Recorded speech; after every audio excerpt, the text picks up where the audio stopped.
दोस्तों, जब भी बात रामायण के शक्तिशाली योद्धाओं की होती है तो हमारे जहन में सबसे पहले भगवान राम और इनके अलावा ऐसे कुछ योद्धा जैसे रावण और उनके पुत्र मेघनाद का आता है। लेकिन रावण और मेघनाद के अलावा भी रामायण में हनुमान जी, लक्ष्मण जी और अंगद जैसे वीर योद्धा थे। लेकिन क्या आपको पता है कि रामायण में एक ऐसा वीर योद्धा भी था जिसने रामायण के युद्ध में भाग तो नहीं लिया, लेकिन उसकी वीरता का अंदाजा आप इसी बात से लगा सकते हैं कि उसने लंकापति रावण को अपनी कांख यानी अपनी बगल में 6 महीने तक दबाकर रखा था। दोस्तों, अब बात कर रहे हैं देवराज इंद्र के पुत्र मेघनाद और किष्किंधा के राजा बाली की। दोस्तों, बाली इतने वीर थे कि बाली का वध खुद श्री राम ने उनके सामने से नहीं बल्कि छुपकर किया था।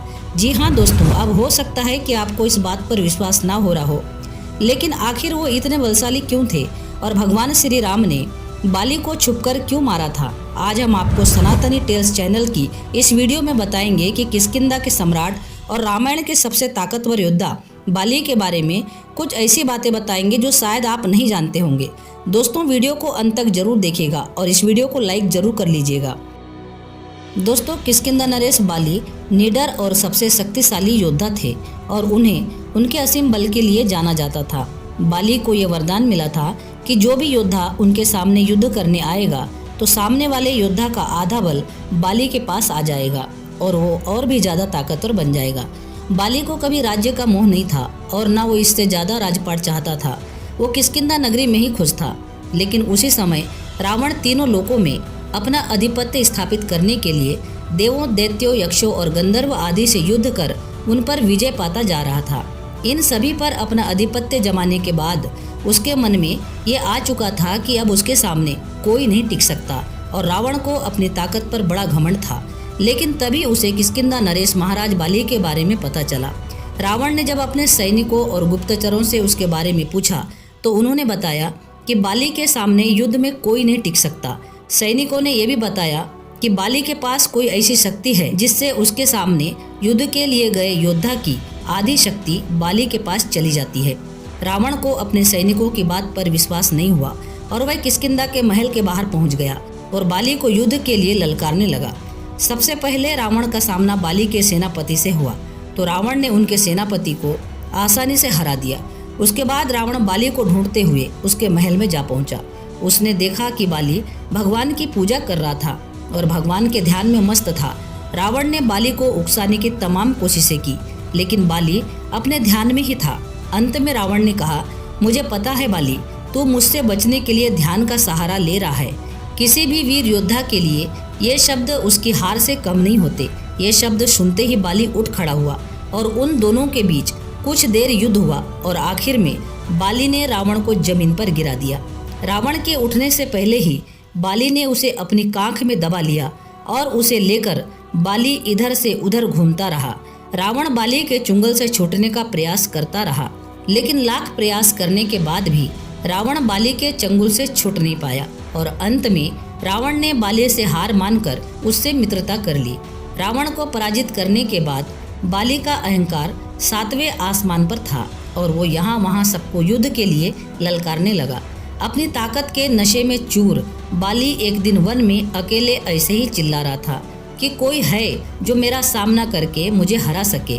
उसी वन में पवन पुत्र हनुमान भगवान श्री राम का नाम जप रहे थे। बाली के बार बार ललकारने पर हनुमान जी ने अपनी आंखें खोली और बाली से कहा कि हे वानर राज, आप बेहद ही बलशाली हैं, आपको कोई नहीं हरा सकता।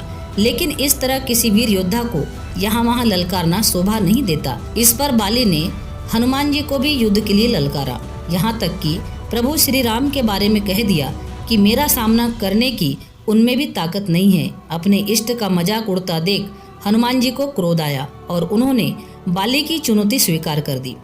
तब यह तय हुआ कि अगले दिन सूर्योदय होते ही इनके बीच दंगल होगा। इसके बाद बाली महल चला गया। हनुमान जी अगले दिन दंगल के लिए जा ही रहे थे कि ब्रह्मा जी प्रकट हुए और उन्होंने हनुमान जी को समझाने की बहुत कोशिश की कि वो लड़ाई के लिए ना जाए, लेकिन हनुमान जी नहीं माने।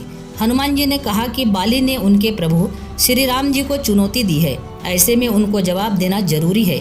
ब्रह्मा जी ने हनुमान जी से कहा कि वो जाकर बाली से लड़ सकते हैं, लेकिन बेहतर होगा कि आप अपनी शक्ति का 10वां हिस्सा लेकर युद्ध के लिए जाए और अपनी शेष शक्ति अपने आराध्य के चरण में समर्पित कर दे और दंगल से लौटकर अपनी शेष शक्ति हासिल कर ले। ऐसा सुनकर हनुमान जी मान गए और अपनी कुल शक्ति का 10वां हिस्सा बाली से युद्ध के लिए लेकर गए। वरदान के अनुसार जैसे ही हनुमान जी बाली के सामने आए, उनकी शक्ति का आधा हिस्सा बाली के शरीर में चला गया। उसके शरीर में जबरदस्त हलचल शुरू हो गई और थोड़ी ही देर में बाली को ऐसा लगने लगा कि मानो उसके शरीर की नसें फट जाएगी। उसी समय ब्रह्मा जी दंगल के मैदान में प्रकट हुए और उन्होंने बाली से कहा कि बाली, वो खुद को जिंदा रखने के लिए हनुमान जी से दूर भागना शुरू कर दे। बाली ने ऐसा ही किया। बाली भागता रहा, लगातार भागता रहा। कई मील दौड़ने के बाद उसे राहत महसूस हुई। उसने देखा कि सामने ब्रह्मा जी है। तब ब्रह्मा जी ने बाली से कहा, तुम खुद को बहुत शक्तिशाली समझते हो, फिर भी तुम हनुमान जी की शक्ति का थोड़ा सा हिस्सा नहीं संभाल पा रहे हो, जबकि वो केवल 10% शक्ति ही लेकर तुमसे लड़ने आए थे। सोचो, अगर संपूर्ण शक्ति होती तो तुम्हारा क्या हाल होता। बाली को बात समझ में आ गई और उसे अपनी गलती का एहसास हुआ। बाद में बाली ने हनुमान जी को प्रणाम किया और उनसे क्षमा मांगी। दोस्तों, बाली का छोटा भाई सुग्रीव भी बाली की तरह ताकतवर था। एक बार की बात है जब बाली ने सुग्रीव को अपने राज्य किष्किंधा से निकाल दिया था और साथ ही सुग्रीव की पत्नी को भी अपने साथ रख लिया था। जब प्रभु श्री राम माता सीता की खोज में जंगल में इधर उधर भटक रहे थे, तभी उनकी मुलाकात सुग्रीव से हुई। सुग्रीव ने श्री राम से सौदा किया, आप मेरा राज्य और मेरी पत्नी वापस दिला देंगे तो मैं अपनी पूरी सेना के साथ माता सीता की खोज करने में आपका साथ दूंगा। दोस्तों, सुग्रीव के पास अपार वानर सेना थी जो राक्षसों से टक्कर ले सकती थी और भगवान श्री राम के पास साहस, दिव्यास्त्र और धर्म का पाठ था। तब प्रभु श्री राम ने उसका राज्य किष्किंधा और उसकी पत्नी वापस दिलाने का वचन दिया, लेकिन बाली को मानना इतना आसान नहीं था। सुग्रीव ने जब बाली के बारे में श्री राम को बताया, तब श्री राम ने एक योजना बनाई कि श्री राम के संकेत पर सुग्रीव ने बाली को उकसाया और उसे युद्ध के लिए ललकारा। भगवान श्री राम धनुष बाण लेकर पेड़ के पीछे तैयार थे।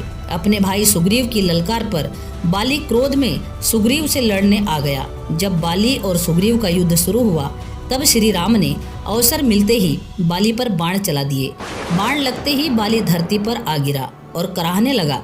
जब बाली को पता लगा कि श्री राम ने छिपकर उसे मारा है, तब उसे बड़ा क्रोध आया। जब श्री राम बाली के पास पहुंचे, तब बाली ने उनसे पूछा कि प्रभु, मुझे छिपकर मारने पर आपको क्या मिला? आपने माता सीता को खोजने के लिए सुग्रीव से मित्रता की, लेकिन मुझसे आपका क्या बैर था जो आपने मेरा वध कर दिया?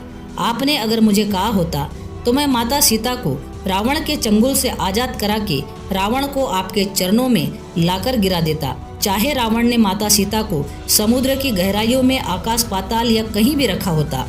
दोस्तों, बाली इतना ताकतवर था कि अगर श्री राम बाली के सामने जाकर उसे मारने की कोशिश करते तो शायद ही वो बाली को मार पाते। दोस्तों, जब बाली के प्राण निकल रहे थे, तब बाली ने अपने पुत्र अंगद को अपने पास बुलाया और कहा कि प्रभु श्री राम के चरणों में अपना समस्त जीवन अर्पण कर देना और अपने चाचा यानी महाराज सुग्रीव के साथ उनकी परछाई बनकर रहना। दोस्तों, बाली की तरह उसका पुत्र अंगद भी बहुत शक्तिशाली और बलवान था। जब भगवान श्री राम वानर सेना के साथ समुद्र पर राम सेतु का निर्माण कर चुके थे, तब एक बार रावण को समझाने के लिए शांति प्रस्ताव भेजने का निर्णय लिया, जिसके अनुसार रावण माता सीता को प्रभु श्री राम जी को वापस कर देता है तो प्रभु श्री राम वानर सेना को और माता सीता को लेकर वापस लौट जाएंगे। और इस शांति प्रस्ताव को अंगद ने रावण तक पहुंचाया तथा रावण के दरबार में जब अंगद को बैठने के लिए आसन नहीं दिया गया, तो उन्होंने रावण के अहंकार को तोड़ने के लिए खुद ही अपनी पूंछ से आसन बनाया और रावण के बिल्कुल बराबरी में बैठ गए। इससे रावण को अपनी बेइज्जती महसूस हुई तो उसने अपने सैनिकों से कहा कि इसका सिर कलम कर दो, जिसके बाद अंगद ने प्रभु श्री राम का नाम लिया और उन सभी को रावण के सामने ही मारा और कहा कि हे रावण, अगर तुम्हें अपने योद्धाओं की शक्ति पर इतना ही अभिमान है तो मैं प्रभु श्री राम की ओर से आपके समस्त योद्धाओं को चुनौती देता हूँ कि मैं अपना पैर आपके इस दरबार में जमा देता हूँ, और यदि आपका कोई योद्धा मेरे इस पैर को धरती से उठा सके तो मैं अपने स्वामी प्रभु श्री राम की ओर से ये वचन देता हूँ कि वो इस लंका से वापस चले जाएंगे। एक एक करके रावण के सभी सूरवीरों ने अंगद के पैर को उठाने की कोशिश की, लेकिन उठाना तो दूर, वो हिला भी न पाए। इन सूरवीरों में रावण का पुत्र मेघनाद भी शामिल था। लेकिन वो भी अंगद के पैर को हिला तक न पाया। रावण अपने सभी योद्धाओं को यूं हारता हुआ देखकर स्वयं अंगद का पैर उठाने के लिए गए। जैसे ही आगे बढ़ा तब अंगद ने अपना पैर हटाते हुए कहा, अरे मूर्ख, मेरे पांव पकड़ने से कुछ नहीं होगा, तुम जाकर प्रभु श्री राम के पैर पकड़ो। प्रभु श्री राम का पैर पकड़ोगे तो वे तुम्हें माफ कर देंगे, तुम्हें प्राणदान देंगे। दोस्तों, बाली की तरह उसका बेटा अंगद भी परम शक्तिशाली था, लेकिन बाली रामायण का एक ऐसा पात्र था, अगर बाली की मित्रता प्रभु श्री राम से होती तो रामायण का इतिहास कुछ और होता।